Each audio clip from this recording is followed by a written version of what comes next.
Hell, how jag livs om nägsager så.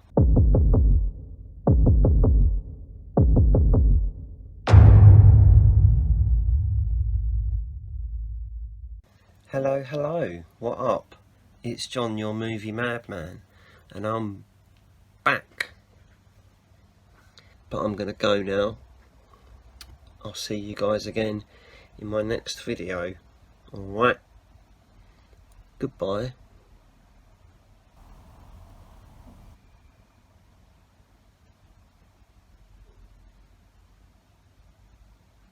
Today is my next video in my Christopher Nolan series, so it's an exciting one for you today.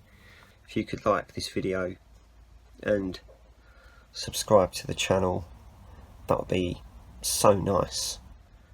You have no idea how much that would touch my heart, so please get on it.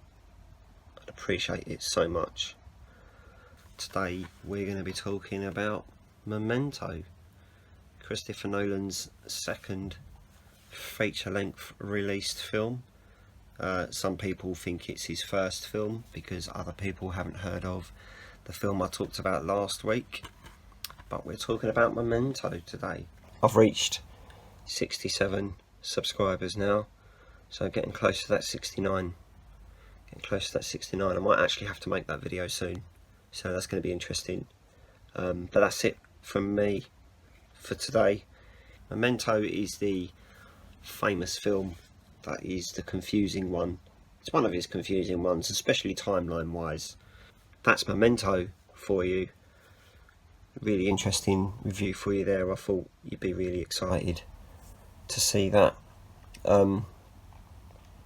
That's it for today. So the film starts at the end and goes backwards, right, in colour, but at the same time there are alternate scenes that start at the beginning and go forwards in black and white. This is probably his most adult film, with a possible exception of Insomnia. This is probably his most adult movie. Strongest language I think is in this film. Strongest violence I think is probably in this film as well. Insomnia might be a little bit more violent, I don't know. I'm going to rewatch Insomnia before I do the review for that. But yeah, I mean that's confusing for you, and then it basically finishes in the middle, but the story and the mystery unravels as it goes on. So it's quite smart, actually. Smart man is Mr. Nolan. But all in all, this is a very good film, especially if you watch the actual version. Don't watch the chronological version, watch the actual version, because it's a lot better. Alright, there's the back cover. I don't know if I'd shown you that, in case you wanted to see the back cover. Boom.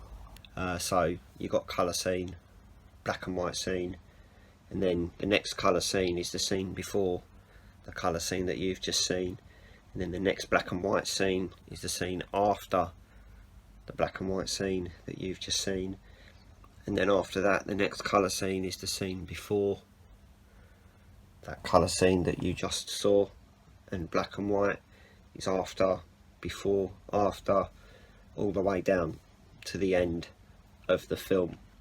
Feels a little bit like watching Tenet, to be fair. You can see that, you know, same person made both films. You can definitely see that in Memento. A lot of people said that when they watched Tenet was a bit like Memento meets Inception. Although a lot of people said Tenet was a sequel to Inception, so you clearly don't know what you're talking about, because Tenet's nothing to do with Inception whatsoever, apart from the fact that there's spies in it. Good one, because that makes it similar. For those of you that don't know, Guy Pearce plays a man called Leonard, who had an accident back in the day.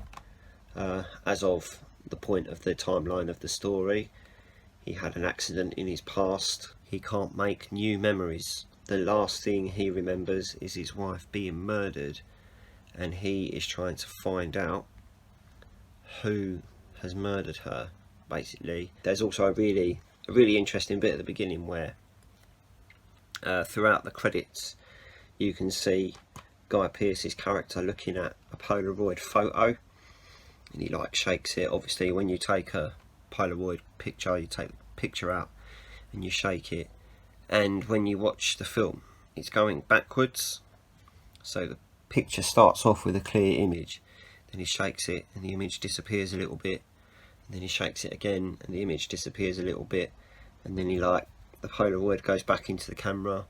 But because he can't make any new memories, he's got like a Polaroid camera, so he takes pictures, writes stuff down at the bottom so that he can remember things.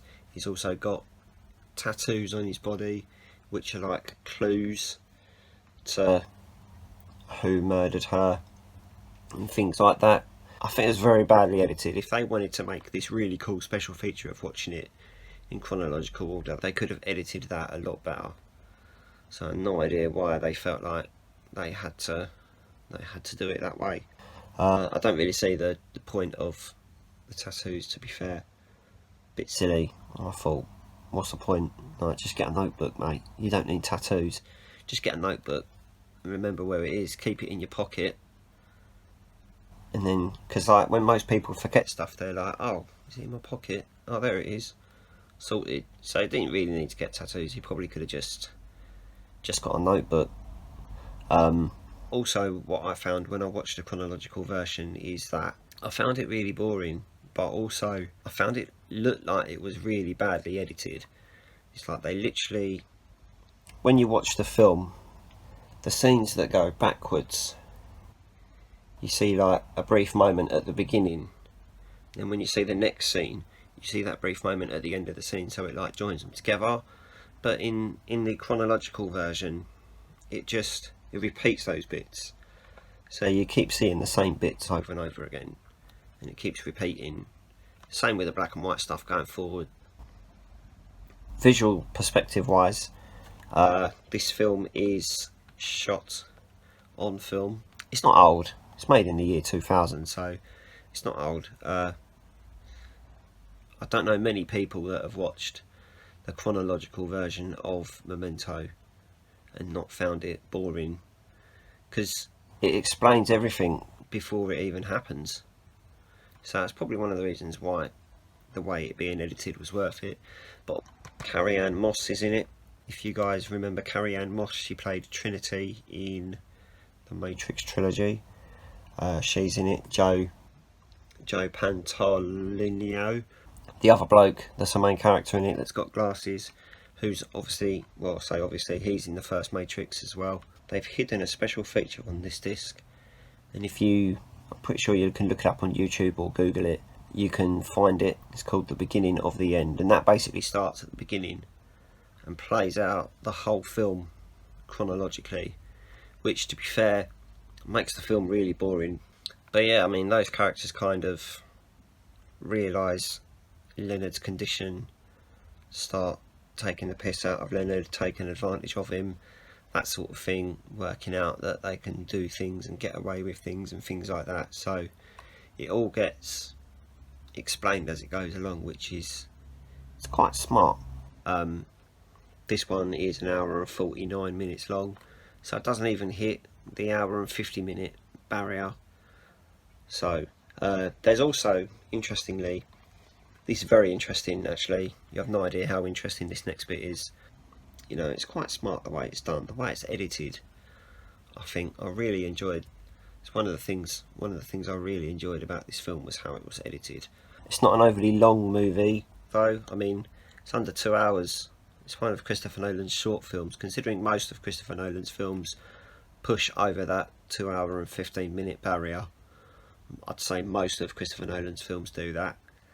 I love the black and white story that runs through, and then the colour story that runs backwards. I really liked that idea. It's a really good idea, because it kind of feels like you're watching two different films at the same time, and then you realise as the film's going along that the films are actually connected, obviously, because it's the same film. It's one of Christopher Nolan's only 15 rated movies. He has 3. One of them is Following, one of them is this, and the other one is Insomnia, which is a video I will do later, not today. I'll do that. I'll do Insomnia another day. But yeah, I mean, it's 1080p Blu-ray. This is one of his only films. I think the first 3 films of his you can't get in 4K. Christopher Nolan's, that is. First 3 films of Christopher Nolan's you can't get in 4K. You can get this on Blu-ray, obviously, because I'm holding it. You can get Insomnia on Blu-ray if you get it imported, which is what I did. But I'll go into that in my Insomnia video. And you can't get Following on Blu-ray, you can only get that on DVD, so that's a bit rude, isn't it? Very rude, I thought.